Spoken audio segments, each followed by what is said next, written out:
안녕하세요. 네, 안녕하십니까. 참깨 선원입니다. 네, 참마음 깨닫자 선원, 참말로 깨닫자 선원, 참답게 깨닫자 선원, 이런 의미로 참깨라 선원이라는 이름을 지어서 영상 참선 수행을 하고 있습니다.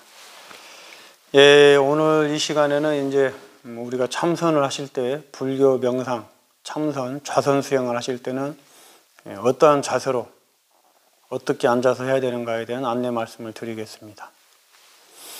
네, 안내 말씀을 드리기 전에 앞서서 이 좌선을 해야만이, 좌선, 지금 저희들이 하고 있는 게 좌선이죠. 좌선, 참선, 좌선. 좌선을 해야만이 우리가 말씀드리는 마음을 쉬고 마음을 멈추어서 분별심을 멈추고 쉬워서 깨달음을 성취할 수 있는 것은 아니에요. 좌선이 아니더라도 다른 어떤 수행 방법을 통해서 다른 길로 분별심을 멈추고 깨달음을 성취할 수 있는 길들이, 다양한 길들이 있습니다. 방법들이 있고, 이 자성, 나의 본래 성품, 견성, 성품을 보면은 성불, 그렇죠? 견성, 성불, 직진심, 견성, 성불 그렇잖아요. 근데 그 방법이 꼭 좌선을 통해야만 돼야 된다는 건 아니다는 걸 말씀드린 것이에요. 연불도 가능하고, 또 경전을 보면서 깨닫는 것도 가능하고, 또 절수행을 하시면서 깨닫는 분도 계시고, 법문, 가장 핵심이 법문이죠. 법문. 수행하지 않고 법문을 들으면서 깨달은 스님들의, 또 깨달은 어떤 그 선지식들의 법문을 계속해서 지속적으로 법문을 들으면서 깨달음의 법문이에요. 강의가 아니고 강의. 강의가 아니고 교학이나 이런 강의, 물론 교학도 필요하죠. 교학 법문을 들으면서 깨닫는데, 강의가 아니고 깨달음의 법문. 이 법문을 들으셔서 깨달음의 법문. 깨달은 사람이 깨달음의 법문을 해주는 그런 법문을 들으면서 또 깨달음을 성취하는 경우도 있습니다. 길은 다양하게 있어요. 깨달음을 성취하는 길은.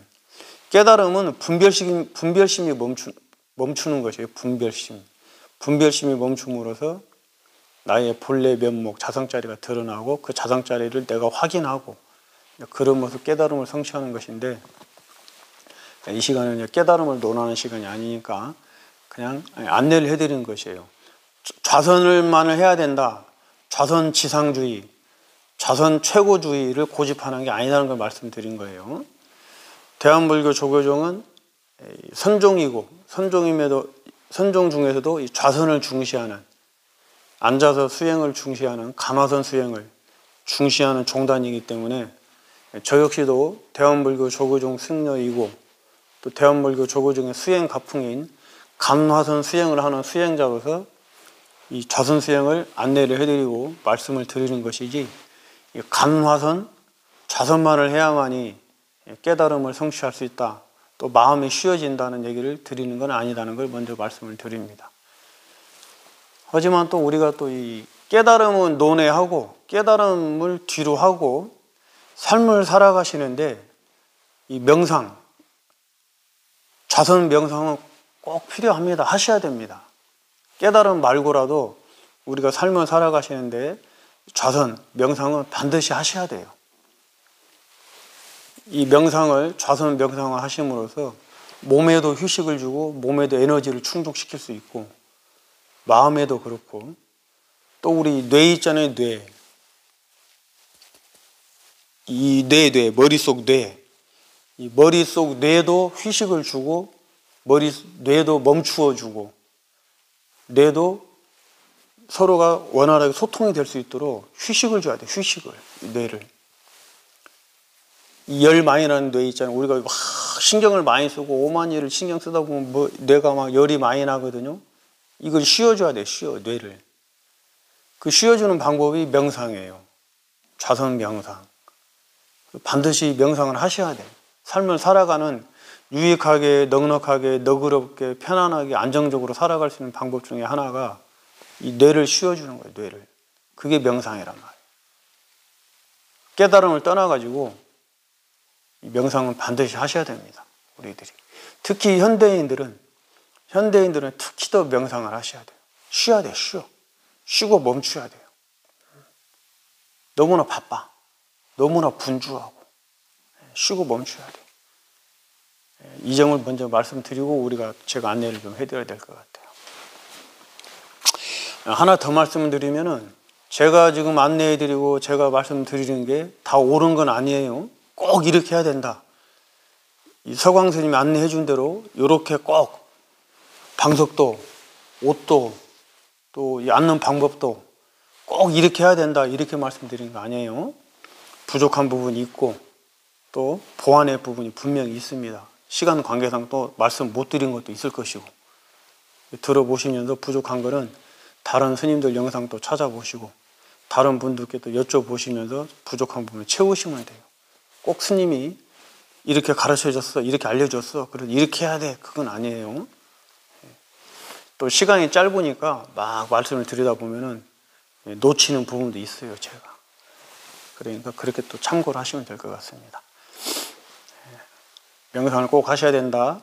깨달음을 떠나가지고 명상을 꼭 하셔야 된다. 유익하게 우리가 살아가는 길에 또 제가 드리는 말씀이 반드시 이대로 좌선 명상을 해야 된다. 그건 아니다. 그리고 명상, 좌선만을 해야만이 앉아서 좌선만을 해야만이 간화선을 해야만이 깨달음을 성취할 수 있느냐? 그것도 아니다. 먼저 이런 말씀을 드렸습니다. 그럼 지금부터 이제 어떻게 앉아야 되느냐? 앉을 때는 어떻게 앉는가에 대해서 한번 말씀을 드리겠습니다. 이제 우리가 며칠에 걸쳐서 첫 시간에는 좌선을 하실 때 어떠한 마음 자세를 하셔야 되고 마음 자세에 이어서 육체적으로 어떤 이익이 있고 정신적으로 마음적으로 어떤 이익이 있는지에서 안내 말씀을 드렸고 두 번째 날에는 참선을 하실 때는 좌선하실 때는 옷은 어떻게 입어야 되는지 어떤 재질의 옷을 입어야 되고 뭐 기타 등등 옷에 대한 이야기를 해드렸고 세 번째 날에는 어제는 이제 우리가 이 방석, 좌복, 방석은 어떠한 것들을 준비를 하셔야 되는지에 대해서 안내 말씀을 드렸죠. 또 좌복, 방석 없이 바닥에서 하실 때는 맨바닥에서 하실 때는 어떤 것을 준비하셔야 되고 특히 맨바닥에서 하실 때는 주의해야 될 거, 반드시 주의해야 될 거에 대해서 안내 말씀을 드렸죠. 영상을 좀 찾아서 지난 영상이지만은 찾아서 보시면서 확인하시면 될 것 같아요. 다 이어지는 거거든요, 지금. 마음 자세, 옷, 방석, 지금 또 이제 오늘 안내해드리는 앉는 방법, 그리고 내일 또 안내해드리는 손 모양, 또 모레는 또 눈의 시선 처리, 호흡법, 이런 게 다 이어지는 거예요, 지금. 그렇기 때문에 이번 한 일주일 정도 이 영상은 쉬지 말고 다 이어서 한번 보셔야 됩니다. 꾸준하게. 그래야만이, 참선은 어떻게 해야 되고 왜 해야 되고 참선할 때는 앉아서는 어떻게 해야 되고 옷은 어떻게 입어야 되고 또 호흡은 어떻게 하고 눈 시선은 어떻게 처리해야 되고 손 모양 어떻게 해야 되는지를 다 쭉 그게 원래 한 세트예요. 한 세트. 그렇잖아요. 앉아서 수행하시는데 하나의 세트인데 이것을 시간 관계상 나누어서 말씀을 드린 것이니까 전체를 다 보셔야 돼요. 다 처음부터 끝까지.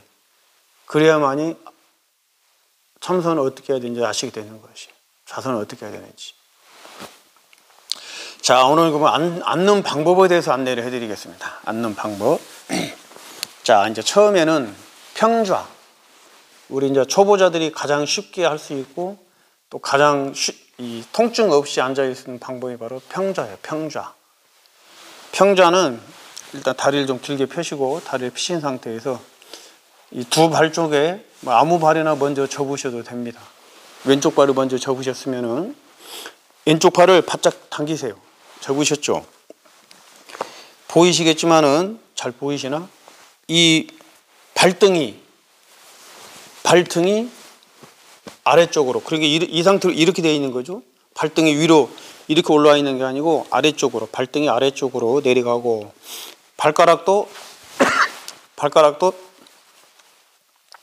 바깥쪽을 향해서, 저쪽을 향해서 발가락도. 그러니까 이 상태에서 이대로 오는 거죠. 이대로 오시는 거예요. 이 상태에서 이대로 올라가면은 반가부좌가 되고 결가부좌가 되는 것이거든요.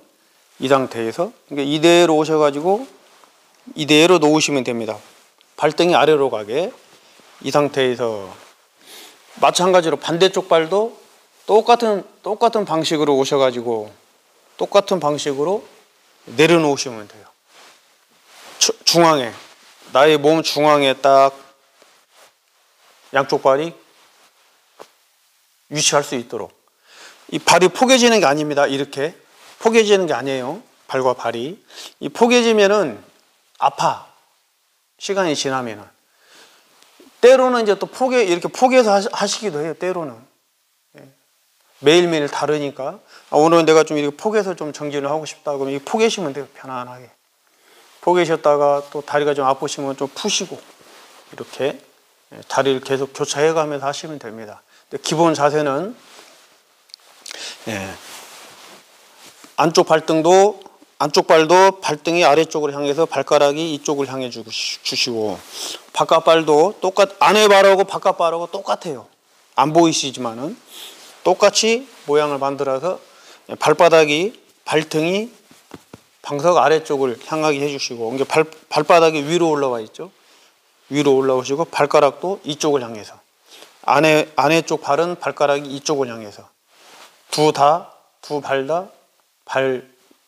다 발바닥이 위로 향하게. 이 상태입니다. 이 상태가 평좌예요. 평좌.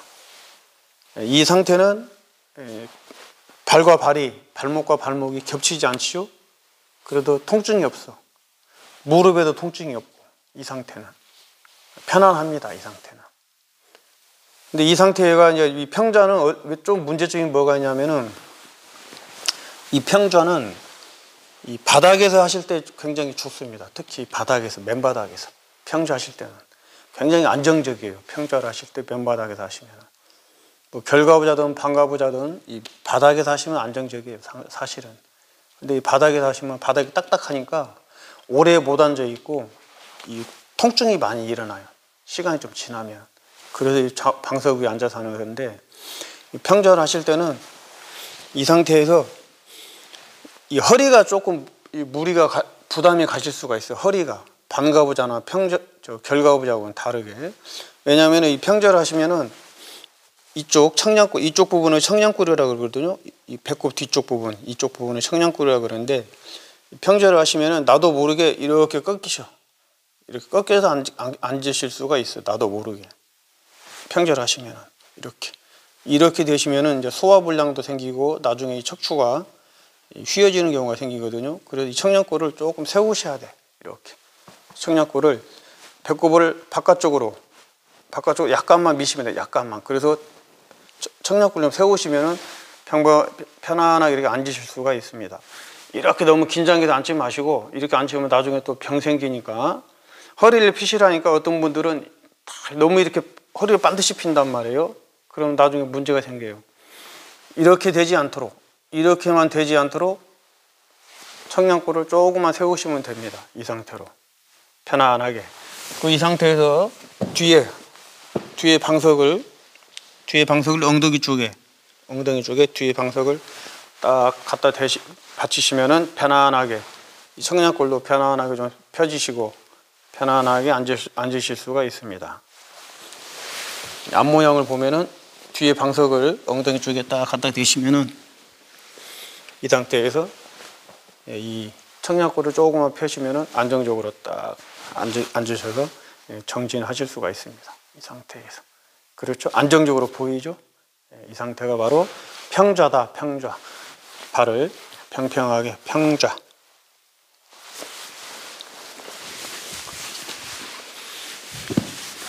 그리고 이제 우리가 반가부자. 대부분의 스님들, 또 대부분의 우리 참선하신 분들이 많이 하시는 자세가 바로 이 반가부자. 마찬가지로 양쪽 발 중에 발을 좀 펴신 상태에서 양쪽 발 중에 아무 발이나 먼저 접으시면 됩니다. 아무 발이나 먼저 접으셔서 똑같아요. 평좌 하실 때처럼 똑같이 접으시고, 좀 더 깊이 접을 수도 있고 좀 더 바깥쪽으로 접을 수도 있고 그렇거든요. 평좌 하실 때는 될 수 있으면은 평좌 하실 때는 좀 넓게, 폭이 넓게 하세요. 폭이 넓게. 그럼으로써 더 안정적이고 좀 더 덜 통증 같은 게 원래 없지만은 조금 더 안정적이고 이 평자도 좀 익숙하지 않으신 분들께서는 이 골반이나 무릎 쪽에 약간의 그런 미세한 그런 불편함이 있을 수도 있어요. 처음에는. 하지만 며칠 지나면은 금방 이게 해소가 됩니다. 평자는. 반가부자도 마찬가지로 똑같이 평자처럼 발을 한쪽 발을 당기시고, 나머지 발을, 평자는 바닥에다 이렇게 내려놨잖아요. 바닥에다가. 근데 반가부자는 올려, 허벅지 위로 올리십니다. 이렇게. 근데 제가 이제 키가 짧아갖고 다리가 짧아서 불편해 보이죠? 안정적으로 안 보이잖아요. 요거를 이 허벅지와 종아리 사이에 여기 움푹 파인 움푹 파인 부분이 있죠? 접치는 부분. 이 부분에다가 살짝 갖다 놓으셔도 됩니다. 이렇게. 그렇죠? 이 상태가 돼도 편안하게 우리가 앉아서 정진을 하실 수가 있습니다. 근데 요거는 조금 익숙해지셔야 돼. 몸이 좀 부드러워지셔야만이 이렇게 앉을 수가 있고, 또 이 자세는 여기 복숭아뼈가, 이 복숭아뼈가 밑에 발을 눌려서 오랫동안 앉아 있으면 굉장히 아파요. 복숭아뼈가. 하지만은 그건 이제 우리가 자선을 하시면서 내가 스스로 조절을 하시면 되니까. 발이 여기까지 올라오지 않으시면, 허벅지까지 발이 올라오지 않으시면은 여기 이거 뭡니까? 접히는 부분 있죠? 이 부분에다가 발을 갖다 올려놓으셔도 됩니다. 이렇게. 그렇죠? 뒤에 엉덩이 쪽에 방석 받치시고, 뒷모습을 보여드리면은, 발을 접으시고, 한쪽 발은 허벅지에 올려놓으시든지 아니면은 그 움푹 포인 부분, 접치는 부분 있죠. 허벅지와 종아리가 접치는 부분, 그 부분에다가 발을 올려놓으시고, 청량골을 마찬가지로 청량골을 바깥쪽으로, 배꼽 쪽으로 약간만 미시면 청량골이 펴지십니다. 그래 딱 이렇게 안정적으로 앉으시면 돼요.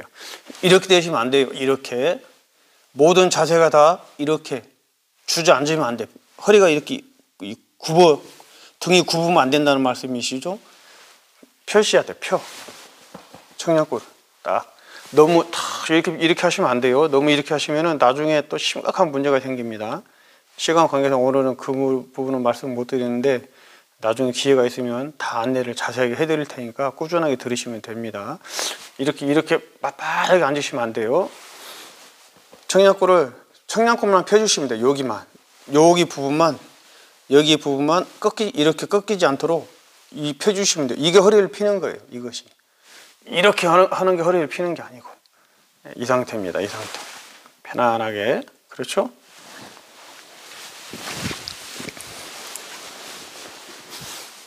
반가부자까지. 발을 바꾸셔도 됩니다. 발을 바꾸셔도 이렇게. 그렇죠? 여기 접치는 부분, 종아리하고 허벅지하고 접히는 부분에다가 발을 이렇게 갖다 댔지요? 그러니까 편안해 보이시잖아요. 그렇죠? 근데 요것은 이제 만약에 이 발을 허벅지 위에까지 올리시면은 이 발 올라와 있는 쪽 발이, 이 무릎이 허벅지가 방석하고 이렇게 뜨게 돼 있습니다. 초보자들은 특히 이렇게 막 뜨거든요. 이러면 안 돼요. 이렇게 되시면은 지금 보시면 골반이 들려 올려져 있잖아요. 골반의 균형이 무너지는 겁니다. 나중에 골반이 심각한 또 문제가 생겨요. 그래서 반드시 반가부자를 하시면은 양쪽 무릎이 바닥에 닿아야 돼. 그래서 뒤에 방석을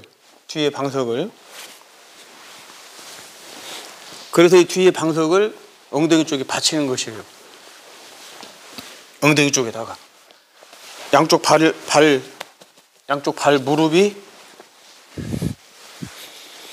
무릎이 바닥에 닿아야 돼요. 닿아야 되는데 뒤에 방석이 얇으면은 다 안 닿고 뜨는 경우가 있어요. 그럼 뒤에 방석을 조금 더 높이셔가지고 양쪽 무릎이 바닥에 닿아야 된다. 반갑을 하실 때는 닿아야 되고, 또 이 교차를 해주시면서 반갑을 하실 때는 뭐 평자도 마찬가지고 반가부자도 마찬가지로 교차를 해주셔야 돼요. 그래야 골반이 균형이 맞아요. 골반이. 이렇게 오늘 이렇게 했다던가 아니면 30분을 이렇게 앉으셨으면은 다음 시간에는 발을 바꿔서 왼발 위로 올라오게 이렇게.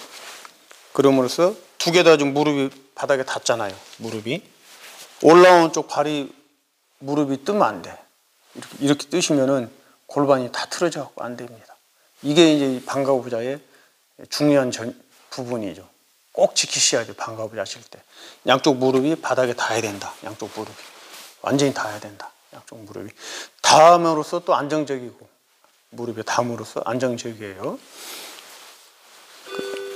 그렇기 때문에 발을 여기 접치는 부분 여기다가 이렇게 놓으시면은 훨씬 더 편안하게 앉아서 정진할 수가 있습니다.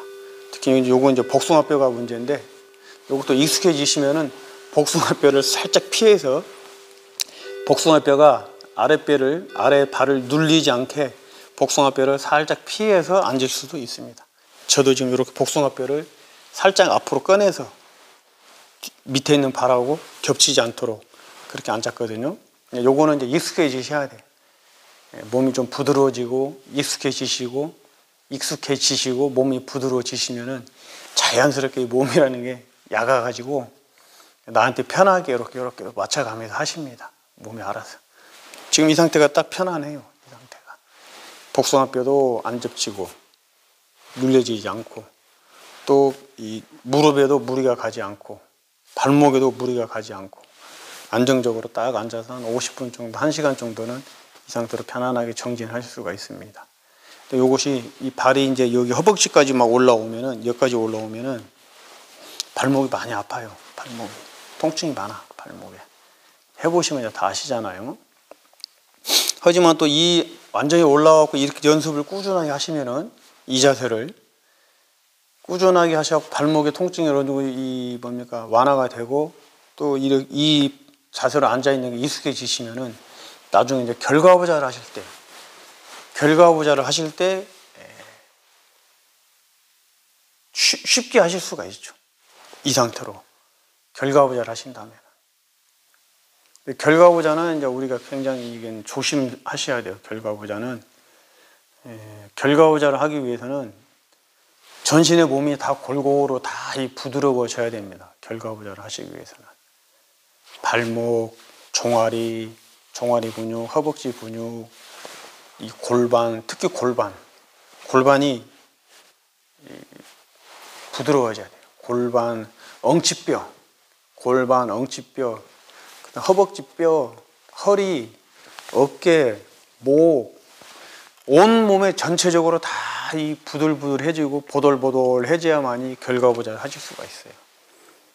하는 건 쉬워요. 하는 거는, 결과부자를 하는 거는, 자세를 잡는 거는 그렇게 어렵지 않을 수가 있는데, 결과부자를 이 자세로 50분씩 1시간씩 50분 1시간을 앉아서 움직이지 않고 앉아서 고요하게 정진을 하기가 어렵다는 것이죠. 결과부자 하기는 쉬워요. 결과부자는 웬만큼 좀 몸이 좀 부드러우신 분들은 결과부자는 하세요. 이렇게 다 하는데, 이 자세를 얼마 동안 유지할 수 있느냐, 이거를 유지하기 위해서는 온 몸의 긴장감이, 또 온 몸이 부드러워져야만이 결과부자 하실 수가 있습니다. 그리고 결과부자는 나중에 하시는 걸로 하고, 결과부자는 안 하셔도 돼요. 스님들께서도 결과부자 안 하시는 분들이 거의 대부분이에요. 스님들께서도 전문적으로 수행을 하신다는 스님들께서도 결과부자를 거의 안 하세요. 다리 모양도 그렇고 짧고 굵고, 또 이제 연세들도 많이 들으시고, 또 스트레칭이나 요가를 하지 않고, 그렇기 때문에 스님들도 결과부자를 많이 하지 않으시니까 결과부자는 굳이 욕심은 안 내셔도 됩니다. 꼭 하고 싶으시다면은 요가도 좀 하시고, 요가를 반드시 하셔야 돼요.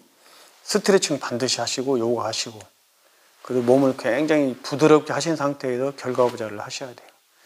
결과부자를 하시면은 이 좌선하신 데는 가장 좋아요. 결과부자가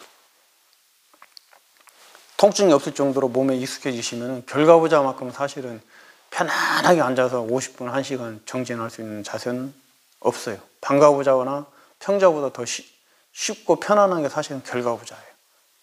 근데 이제 익숙해지기까지 통증이 너무 심하고 잘못하면 이제 이 무릎 쪽에 무릎 연골이 파열되고 무릎에 심각한 부상을 입어요. 그 결과부자는 함부로 하시면 안 돼요. 결과부자는 반드시 연습과 훈련을 하고 몸을 부드럽게 하셔야 돼요. 그리고 나서 결과부자를 하셔야지 억지로 무리해서 보기 좋다고 또 결과부자를 해야 좋다 해서 억지로 무리해서 하시다가는 골반도 물론이고 골반, 허벅지, 이 무릎에 큰 부상을 입습니다. 수술하신 분도 봤어요. 무릎 연골 파열돼서. 함부로 하는 게 아니야, 결과부자는. 하지만 수행하는데 가장 좋은 자세는 결과부자가 맞아요. 저 같은 경우도 결과부자에서는 50분 내에서 1시간 정도는 무난하게 합니다. 저는 이제 스트레칭을 많이 했고 요가도 많이 하고 나름대로 이제 노력을 많이 했지만은 결과부자가 좋긴 좋아요. 네. 하지만 함부로 하시면 안 돼요. 결과부자는 큰일 납니다. 무릎하고 골반 다 나가요. 자, 이렇게 이제 평자하고 반가부자하고 결과부자에 대해서 안내 말씀을 드렸는데 중요한 것은 나의 몸에 맞게 하시는 거예요. 나의 몸에 맞게. 무엇이 옳다 그거 아니에요. 나의 몸에 맞게. 의자에 소파에 앉으셔서 하셔도 되고 누워서 하셔도 되고 그렇거든요. 관계가 없어요. 누우시면 이제 졸려 자는 경우가 많아. 누우면. 그래서 앉아서 하는 것인데 누워서 하셔도 되고 소파에 앉으셔도 되고 의자에 앉으셔도 되고 다리를 펴고 하셔도 되고 뭘 해도 괜찮아요. 근데 흔히 이제 우리들이 익숙하게 하는 게 반가부자, 평자, 결과부자를 하기 때문에 세 가지를 이제 안내를 해드린 것입니다. 내 몸에 맞게 하시면 돼요. 또 매 시간마다 매일마다 달라. 오늘은 결과부자가 잘 됐는데 내일은 또 결과부자가 안 되는 경우가 있고 오늘은 반가부자가 잘 됐는데 내일은 또 반가부자가 안 되는 경우가 있고 또 반대로 오늘 반가부자가 안 됐는데 내일은 또 반가부자가 잘 되는 경우도 있고 그래요. 왜냐하면 우리 몸이 늘 바뀌기 때문에 그래요. 그날그날 컨디션이 다르기 때문에. 오늘 내가 무엇을 했느냐에 따라서 몸도 다르잖아요. 늘 변화해. 한 가지 자세로만 하는 게 아니에요. 늘 그때 맞춰가지고 하시는 거거든요. 딱 하나 이제 주의하셔야 될 거는 너무 긴장을 한다든가 빳빳하게 긴장을 하시면 안 되고 반가부자 하실 때는 반드시 양쪽 무릎이 반드시 바닥에 닿아야 된다. 그러기 위해서는 뒷자복을 엉덩이 쪽에 받쳐가지고 반드시 닿아야 된다. 또 결과부자는 함부로 하시면 안 된다. 결과부자는 무릎이나 연골에 심각한 부상을 입을 수가 있으니까 결과부자는 함부로 하면 안 된다. 이렇게 말씀을 드리고 오늘은 여기까지 해야 될 것 같습니다. 시간 관계상 다 말씀을 드린 것 같아요. 이제 나머지 부족한 부분들은 차후에 우리가 이제 수행을 해 나가면서 그날 그때 제가 안내 말씀을 드리고 또 저한테 이제 질문도 주시고 그렇거든요. 그렇게 함께 보완하고 소통하면서 하시면 될 것 같아요. 이 앉는 자세 이런 거에 대해서는 궁금한 분이 계시면 궁금점이 있으시면은 카톡으로 010-2345-6355 010-2345-6355 이 카톡으로 문자를 주시면 제가 아는 선에서 안내 말씀을 해드리도록 하겠습니다. 공부 얘기만 카톡으로 주셔야 돼요. 참선 얘기에만. 제사 얘기 이런 거 하지 마시고 제사, 꿈, 기도 얘기 이런 거 물어보지 마시고 참선하는데 어떻게 공부를 해야 되고 오늘 주제인 앉을 때는 뭐 어떻게 앉아야 되고 이런 것들에 대해서는 카카오톡으로 질문을 주시면 제가 답변을 해드리도록 하겠습니다. 자, 오늘 여기까지 하도록 하겠습니다. 자, 부족한 부분은 또 지나면서 채워나가도록 하고 근념하셨습니다.